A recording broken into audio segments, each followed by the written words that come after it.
السلام علیکم دوستو، آج کل ہر انسان پریشان ہے۔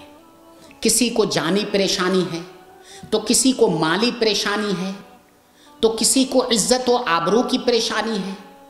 امیر اپنی کوٹھی میں پریشان ہے تو غریب اپنی جھوپڑی میں۔ کوئی روزگار اور حالات سے نالا ہے تو کوئی اعزاء و اقارب اور دوست و احباب سے ناراض ہے۔ تقریباً ہر آدمی کسی نہ کسی پریشانی اور دشواری میں مبتلا ہے۔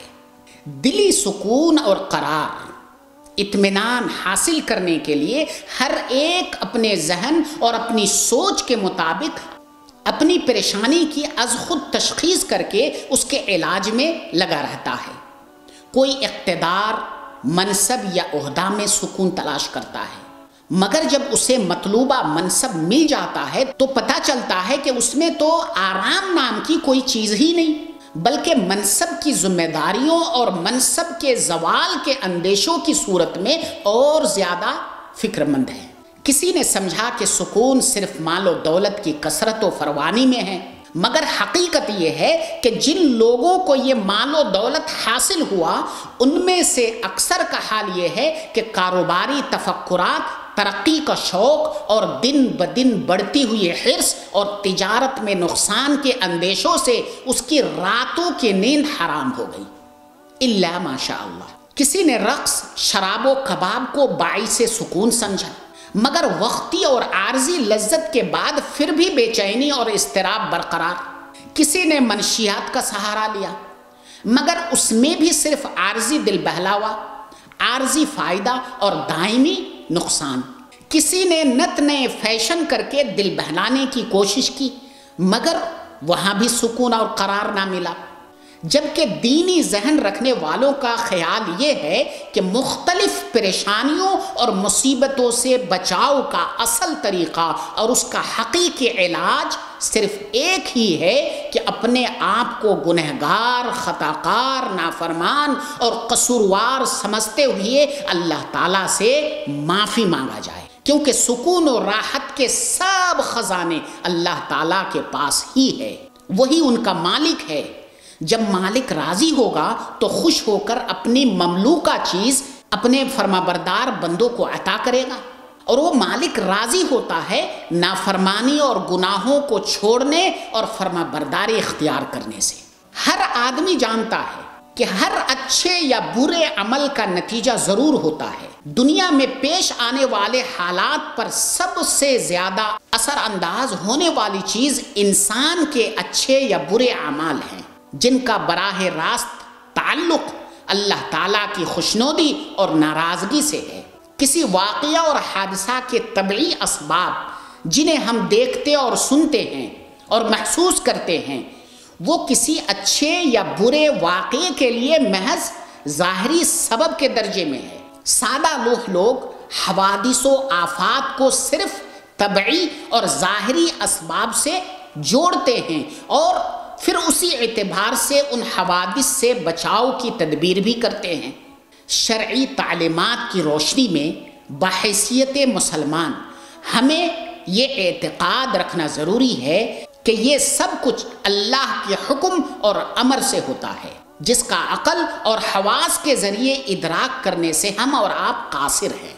وحی الہی اور انبیاء علیہم السلام کے ذریعے اللہ تعالیٰ نے جزا اور سزا کا جو نظام ہمیں اور آپ کو سمجھایا ہے، وہ ہمیں اس غیبی نظام کے بارے میں آگاہ کرتا ہے۔ وہ یہ ہے کہ کسی بھی واقعہ یا حادثہ کا اصل اور حقیقی سبب اللہ تعالیٰ کی رضامندی اور ناراضگی ہے۔ اللہ تبارک و تعالیٰ نے حالات کو خواہ اچھے ہوں یا برے انسانی اعمال سے جوڑا اور وابستہ فرمایا ہے۔ چنانچہ انسان کے نیک اور بد اعمال کی نوعیت کے اعتبار سے احوال مرتب کیے جاتے ہیں۔ بہت سارے لوگوں اور قوموں پر اللہ تعالیٰ کی نافرمانی کی وجہ سے دنیا میں ہی مختلف قسم کے عذاب آئے ہیں۔ مثلاً کوئی مسخ کیا گیا، کوئی زمین میں دھسایا گیا، کوئی دریا میں غرق کیا گیا، کوئی طوفان کی نظر ہوا۔ ان تباہ شدہ اقوام کی بستیوں کے کھنڈرات آج بھی اس حقیقت پر شاہد ہے کہ نافرمانی سبب پریشانی ہے اس بارے میں قرآن کریم کی 10 آیات اور رسول اللہ صلی اللہ علیہ وسلم کی سینکڑوں احادیث موجود ہے۔ من عمل صالحا من ذکر او انثى وهو مؤمن، جو کوئی نیک کام کرے خواہ مرد ہو یا عورت بشرطے کہ صاحب ایمان ہو، تو ہم اسے پاکیزہ یعنی عمدہ زندگی، بہترین زندگی دیں گے، حیاتاً طیبہ۔ اس آیت کریمہ میں اللہ تعالیٰ نے فرمایا کہ نیکی پرسکون زندگی کا سبب ہے۔ عام آدمی بھی یہ آیت پڑھ کر یہ نتیجہ نکال سکتا ہے کہ ایمان اور اعمال صالحہ نہ ہو یا کوئی ایک نہ ہو تو حیاتاً طیبہ یعنی پرسکون زندگی نصیب نہیں ہوگی، بلکہ پریشانی کی زندگی ہوگی، مصیبتوں کی زندگی ہوگی۔